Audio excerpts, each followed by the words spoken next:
In November 2023, disgraced crypto genius Sam Bankman-Fried used a couple of packs of canned fish to pay for a haircut while locked up in the Metropolitan Detention Center in Brooklyn, New York. Sam learned that in jail, there's a thriving underground economy, but inmates don't pay using cryptocurrencies or dollars. Instead, they resort to alternative forms of money like canned mackerel. But how did cans of fish become the preferred currency in jails around the world? And what does that have to do with Bitcoin? It turns out that canned fish and Bitcoin are surprisingly linked. And by understanding why Sam paid for his haircut with a couple of packs of canned fish, you can understand one of the most important questions people have about Bitcoin. Why is it valuable?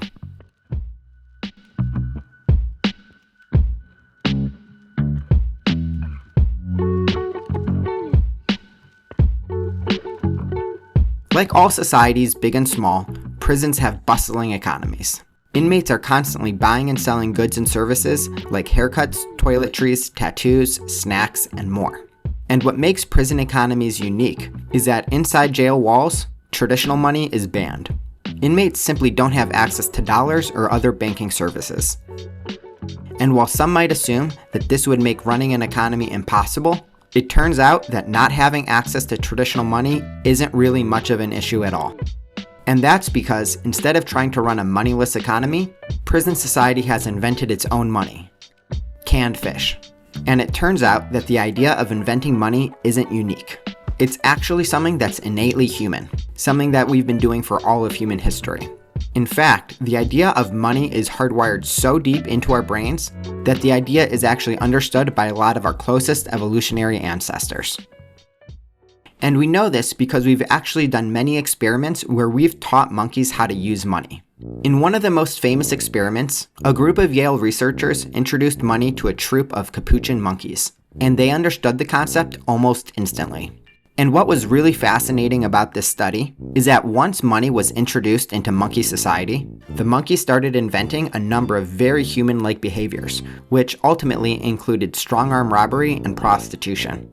I guess they're right that prostitution really is the world's oldest profession. But the point is that money, like language or culture, is part of what makes us human. It's something that we need to survive, and if society ever finds itself without a money, then they'll quickly invent one.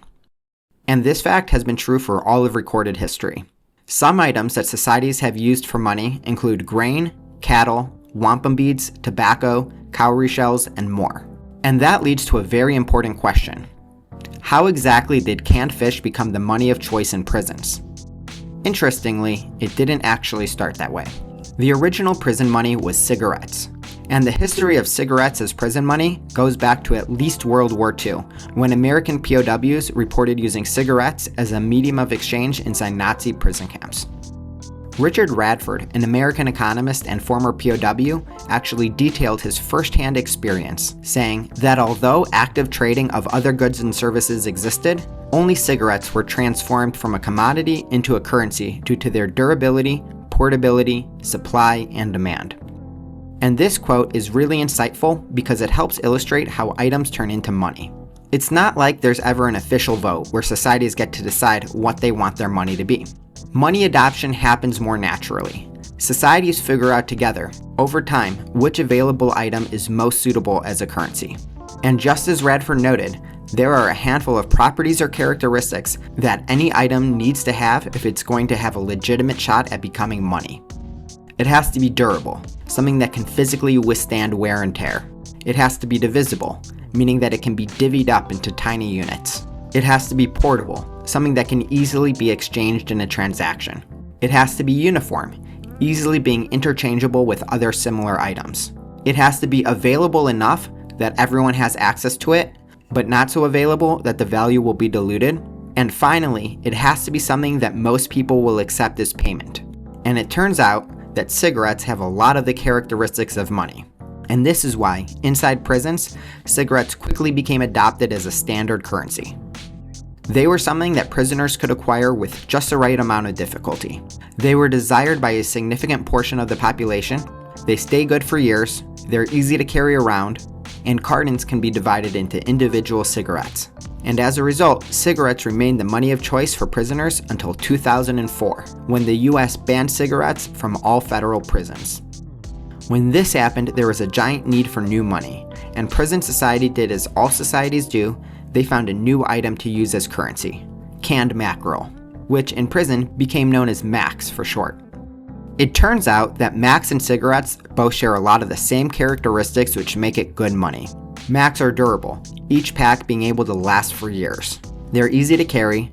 The packs are essentially identical and interchangeable. They're small enough that one pack has a unit value of about $1. And finally, they have a steady circulating supply. This is because in prisons, inmates usually have a limit of around 14 packs that they can purchase each week. And because of all of these things, in just about every prison in the United States, Macs are now the go-to currency. And because prison economies are microcosms of the larger economies that we're all living in today, we can learn a lot of lessons about our own money by studying Macs. And perhaps the most important lesson that we can learn from studying Macs is the idea of a monetary premium, which is a phenomenon that describes the extra value that society places on an object that has the ability to play the role of money. And because Macs act as money inside of prisons, it means that packs of mackerel are more valuable than they would be otherwise. But the idea of a monetary premium goes even deeper, and this is illustrated through a special type of Mac called money Macs. One of the quirks about mackerel is that it only has a shelf life of around 3 years, after which they become squishy and inedible. Some might assume that once they expire, they get tossed out, because at that point, the underlying value of the Macs goes away. But that's actually not what happens. Surprisingly, prisoners keep these expired and inedible Macs and continue to use them as money. Colloquially, they're known as money Macs, and they retain about 75% of their value. And what this shows is that people will ascribe value to money simply for being money. It doesn't need to have any sort of underlying usage or be backed by anything. It just needs to be good money, and people will ascribe a monetary premium to it. And the idea of a monetary premium isn't the only lesson we can learn from studying prison economies.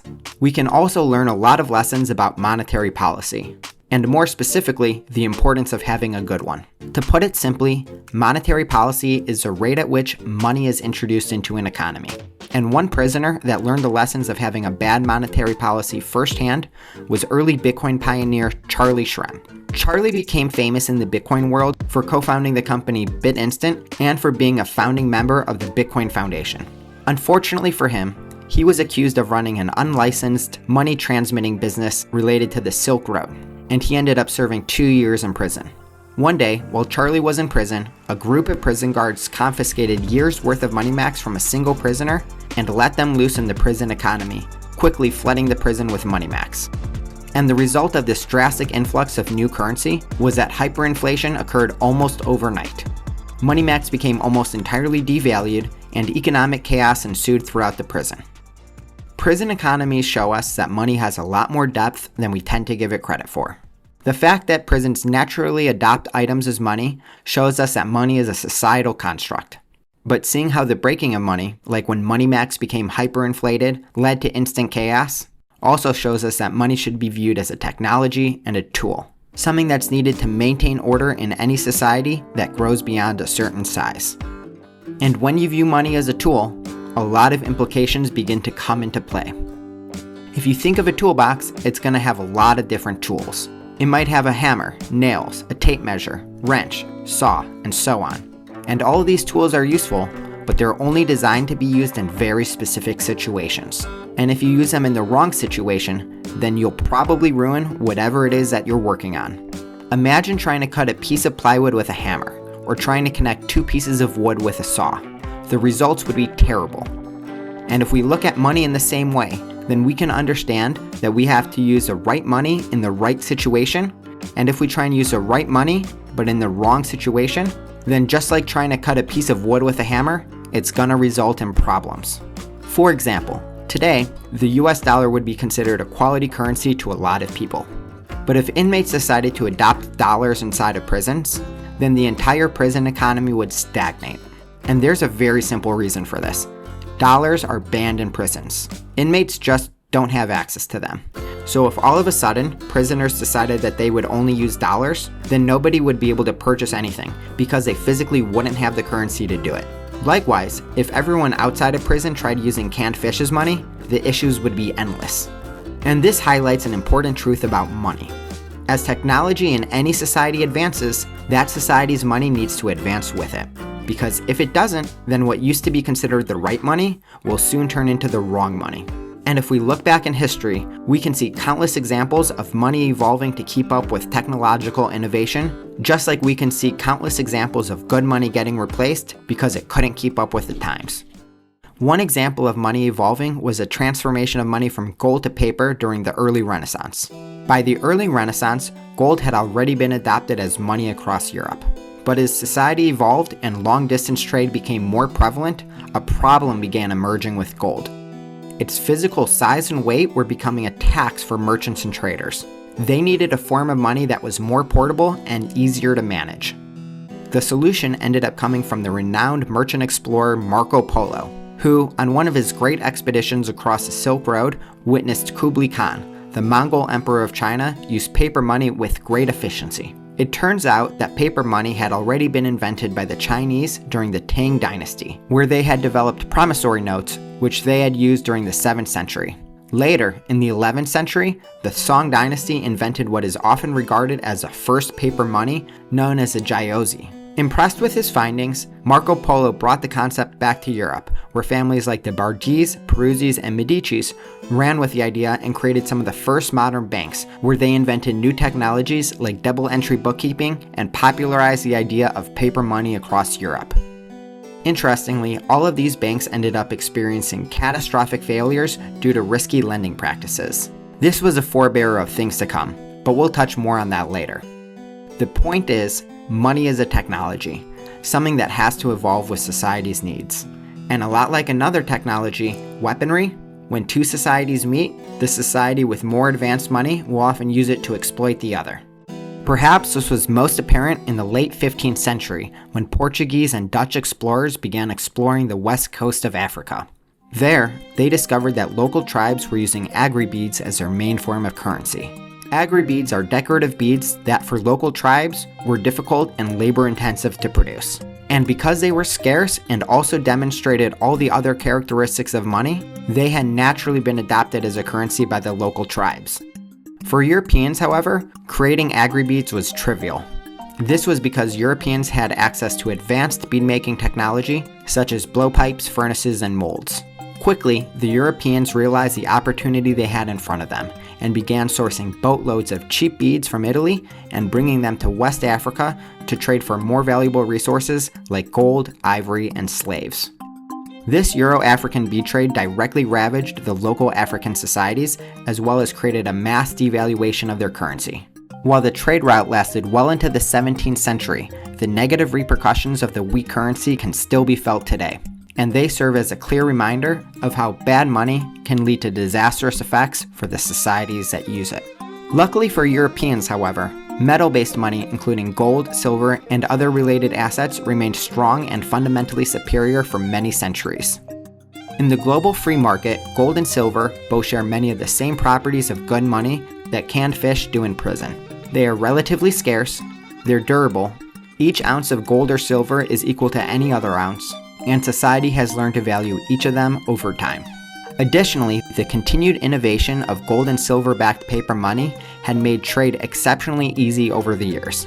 Despite these strengths, precious metal-based money still suffered the same core drawbacks which had been plaguing it since the original Renaissance-era banks of old. Precious metal is difficult to secure, and moving large amounts of it is taxing on traders. And the solution to these problems has been the creation of banking. Banks are able to secure many people's gold in a single location, thereby distributing security costs across a large portion of the population. Additionally, banks allow for the creation of banknotes and paper money, which significantly improves the portability of any precious metal. But these advancements have always come with trade-offs. Specifically, it requires any banking customer to trust that the bank has the money that they say that they have. And unfortunately, this isn't always the case. When Giovanni de' Medici began storing Italy's gold in his banks, he realized that most of his customers kept their deposits in the bank for long periods of time. And this led to a revelation that would change banking forever. Because banking customers rarely ask to withdraw their money, the bank doesn't actually need to have everyone's money all the time. They only need to have a fraction of it. enough to satisfy any withdrawal requests. Armed with this insight, Giovanni de' Medici began lending out his customers deposits in exchange for interest, which he would claim as profits. Centuries later, this practice would become known as fractional reserve banking, and it is still the business model that all modern banks practice today. At the time, though, this was incredibly innovative, and Giovanni de' Medici was able to turn it into a giant profit center, which quickly propelled himself into the upper echelons of high society. By the early 1400s, he was arguably the richest man in Italy. Giovanni had proven himself to be an excellent businessman with a keen acumen for making money. And before he died, he was able to successfully pass his acumen to his son Cosimo, who continued to grow the bank by opening new branches all across Italy. Unfortunately, Cosimo's successors Piero and Lorenzo didn't have quite the same acumen, and they unfortunately drove the bank to failure with a series of bad loans and other unfortunate decisions.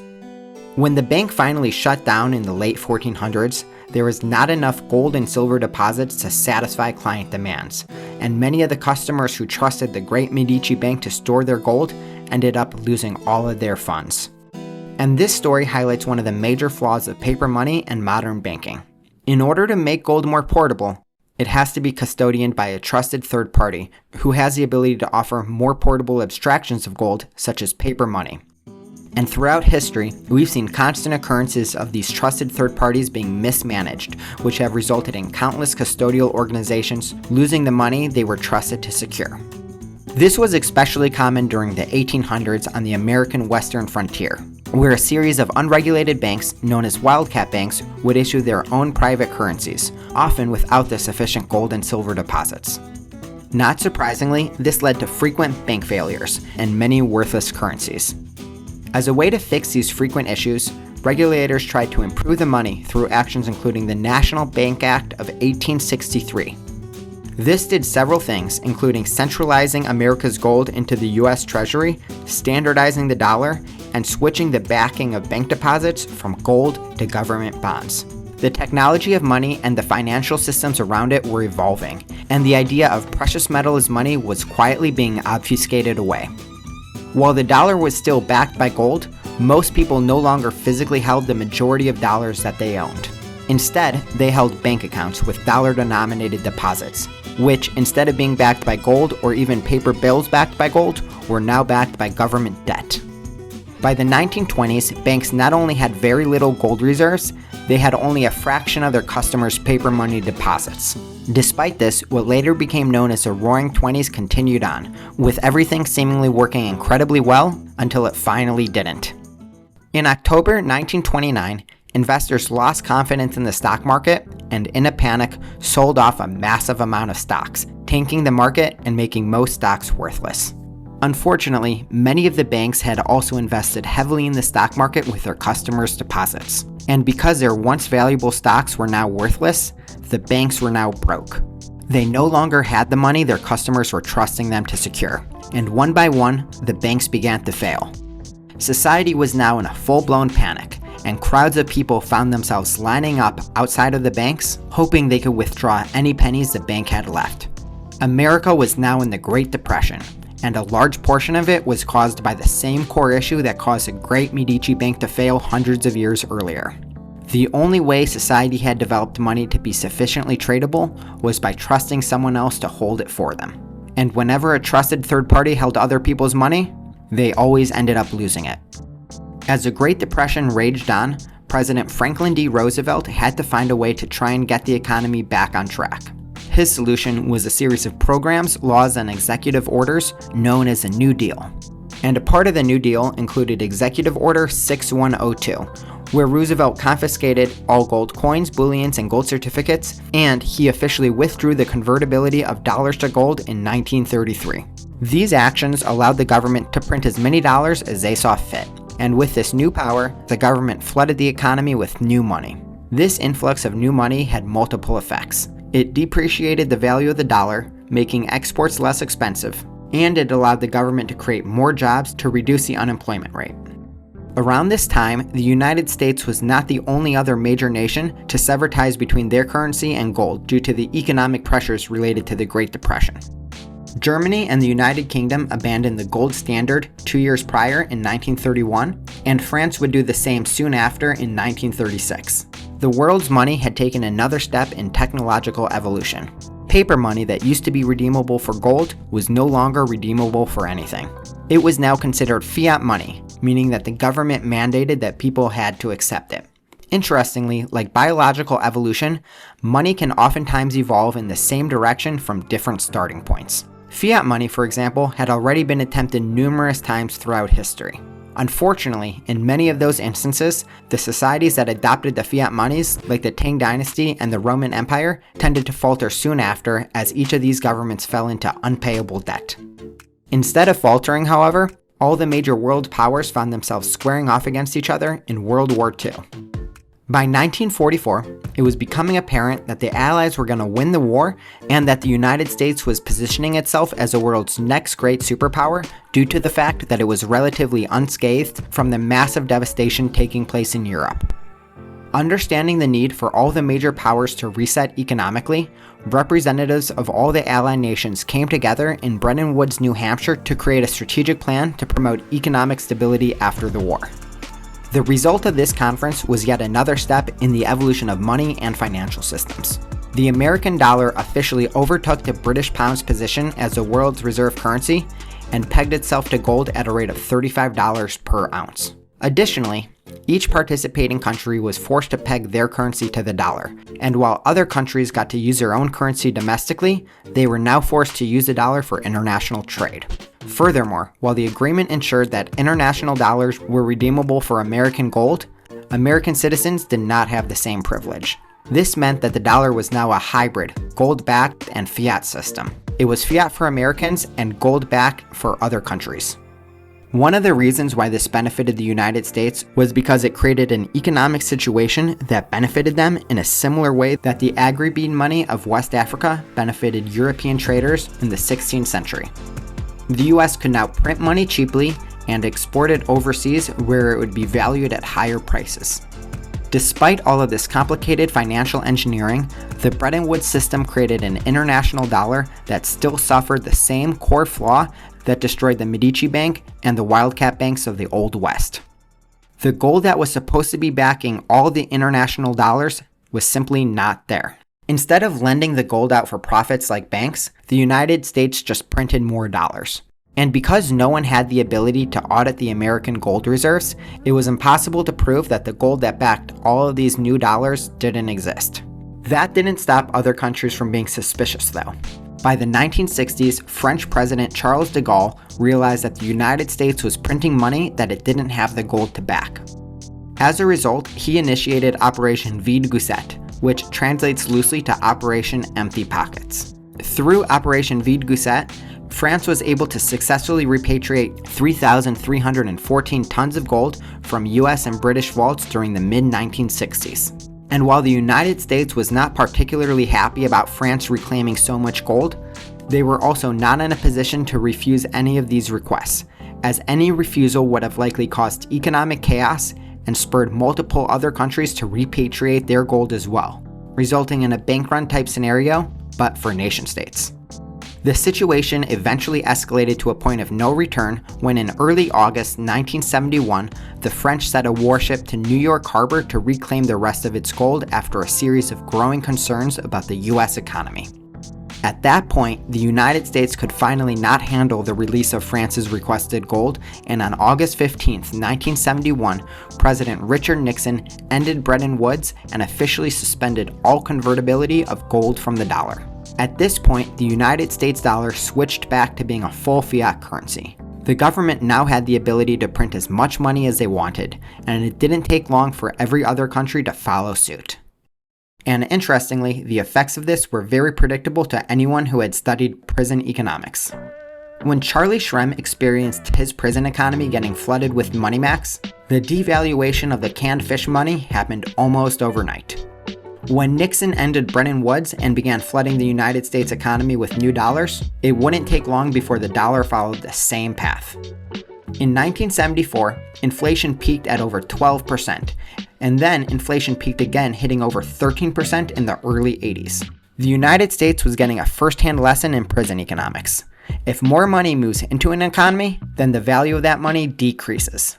And the people that were being hurt the most by this influx of new money were the savers, both the inmates who were storing their net worth in money max and the citizens who were storing their wealth in dollars. From an economist's perspective, what was happening was that the main form of money in these economies was failing at being a store of value. Money is supposed to have three main functions. It has to serve as a store of value, a medium of exchange, and a unit of account. Sometimes items like canned mackerel are considered a store of value because they have an independent use case, like being the best source of protein for inmates. But other times, as is the case with Money Max, where the fish is inedible, the value only comes from its monetary premium, which it earns from having the right characteristics of money and being able to function as a store of value, medium of exchange, and unit of account. In these cases, the value of these types of money is a direct result of supply and demand. And if the supply ever increases too drastically, there's no limit to how low the value of that money can drop. And when the value of money drops, people are forced to find alternatives. When this happens in prison, a significant amount of the monetary premium of Money Max gets displaced into other store of value type items like stamp books, toiletries, and phone time. Some of these items like toiletries and phone time have an underlying usage like fresh canned mackerel. But other items like stamp books, which are collections of laminated and unusable postage stamps, do not. All of their value comes from the monetary premium, which it gets from performing the function of being a store of value very well, while also being a good enough unit of account and medium of exchange. And just like prison, where inmates are forced to find alternative stores of value, in the post-Bretton Woods American economy, Americans were forced to do the same thing. Just like Money Max, dollars have no use case beyond money. And as the supply of dollars increases, the monetary premium of each dollar begins getting displaced into better stores of value like gold, real estate, and the stock market. The direct result of this is that the price of all of these assets becomes inflated. Their prices now reflect the combination of both their natural value and the additional monetary premium that they capture from the devalued dollar. Look at how the price of housing began to skyrocket after Nixon ended Bretton Woods. In 1970, it took the average American 2.4 years to save for a house. By 1980, the time increased by over 50% to 3.8 years. Since Nixon ended Bretton Woods, the supply of new dollars has continued to increase, and the devaluation of the dollar and the inflation of assets has not stopped. And the secondary effects of this have included higher income inequality, decreased real wages, and an overall decrease in the American standard of living. It's a problem, and the effects are compounding. Unfortunately, the government can't stop this simply by not printing any more dollars. If they tried, it would lead to complete chaos. And this is because, among other things, it would leave the government unable to pay its debts, which ultimately include the bonds backing a large portion of all your bank deposits. That's right. All the money that you think you have in the bank, that's not actually there. When you make a deposit, the bank lends out your money in the same way Giovanni de Medici did during the 1400s. The only difference is, today, a substantial portion of your deposits aren't being lent to other people. They're being lent to the government in the form of bonds. And if the government can't print new dollars to pay back its bonds, then that would mean that the government would default, and a big portion of the money that you think is in your bank account would simply cease to exist. To say it another way, the way that the financial system works now is that the banks and governments take your money, spend it, and are completely reliant on new dollars entering the system to pay you back. If that sounds familiar, it's probably because this is almost exactly how a Ponzi scheme works. Investors give money to a trusted third party, the trusted third party spends it, and they live extravagantly until the supply of new money goes dry and the investors go broke. However, since the government can print an unlimited amount of dollars, it means that the inflow of new dollars will never run dry. Instead, the amount of new dollars will continue to increase, continuously depreciating the value of the dollar for as long as the scheme continues on. If that sounds like a system that you don't want to be part of, for the longest time, it just didn't matter. It was impossible to escape it. However, on January 3rd, 2009, all that changed. On that day, a new financial system was created. A financial system that was open to everybody and completely independent from any government. A financial system that allowed users to hold their money without needing a bank or trusted third party. A financial system that can't be censored or corrupted by any malicious actors, and a financial system that sets a hard limit of its currency at 21 million units. That financial system was called the Bitcoin network, and instead of dealing in dollars, it dealt exclusively in its own native currency called Bitcoins. And just like money max, Bitcoins share a lot of the same properties which make it good money. They're both easy to trade as a medium of exchange, they can both act as a unit of account, and they both have monetary policies which make it an effective store of value. Unlike money max, however, Bitcoins are designed to be a nearly perfect money for the digital age.